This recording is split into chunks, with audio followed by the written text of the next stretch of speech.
Baru saja dilantik, anggota DPR langsung menuai sorotan publik. Salah satunya terkait pemberian tunjangan perumahan sebagai pengganti karena tidak ada lagi rumah dinas bagi para anggota DPR. Lantas, apa saja hal-hal yang dipersoalkan oleh publik? Kepastian pemberian tunjangan perumahan bagi anggota DPR periode 2024 hingga 2029 diungkapkan oleh Sekretaris Jenderal DPR Indra Iskandar dalam keterangannya Jumat 4 Oktober 2024 di Jakarta. Indra mengungkapkan perawatan rutin rumah dinas anggota DPR setiap tahun dinilai tak mampu memperbaiki kerusakan di unit-unit yang sudah tersedia. Sementara untuk merenovasi total dibutuhkan anggaran besar. Ide dari anggota DPR untuk mengganti fasilitas rumah dinas dengan tunjangan perumahan disetujui. Meski demikian, hingga kini Sekretariat Jenderal DPR masih menyurvei dan mengkaji nilai yang bakal diterima anggota DPR sebagai pengganti rumah dinas.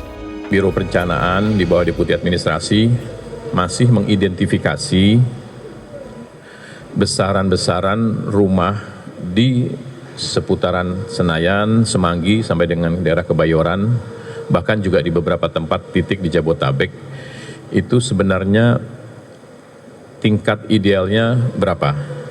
Karena kami tidak ingin berpikir bahwa tingkat yang paling maksimal mahal atau justru yang paling rendah.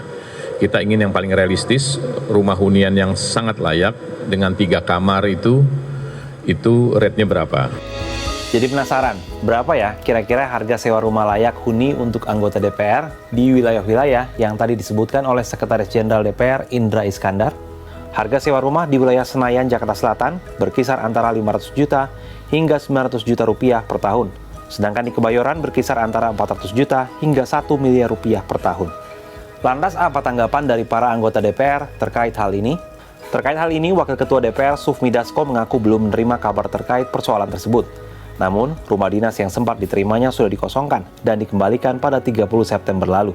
10 September kemarin, rumah dinas sudah dikosongkan. Nah, mungkin soal tunjangan-tunjangan dan lain-lain baru minggu depan, karena seperti kita tahu, kita baru selesai perhelatan memilih pimpinan DPR. Pimpinan itu bakal tetap tinggal di Widya Chandra, benar nggak Pak? Saya belum dikasih tahu justru. Sementara itu, anggota DPR RI dari fraksi Partai Demokrat Herman Khairon dalam keterangannya Jumat 4 Oktober mendukung wacana pemberian uang tunjangan rumah untuk para anggota DPR RI. Kondisi rumah itu setiap periode kan selalu direnovasi. Saya kan sudah berulang kali juga menghuni di Kalibata misalkan. Kondisi rumahnya selalu bocor, bahkan terakhir-terakhir ini banyak rayap gitu ya. Artinya bahwa memang sepertinya untuk perawatannya sangat tinggi gitu ya. Dan ini memang harus dihitung betul, apakah melanjutkan menghuni rumah dinas ataukah memang dikonversi sekali lagi dengan nilai yang pantas, yang realistis sesuai dengan wilayahnya. Persoalannya, menurut manajer riset Sekretaris Nasional Forum Indonesia untuk Transparansi Anggaran atau FITRA, Badiul Hadi, jika terrealisasi anggaran baru tersebut bakal membebani keuangan negara.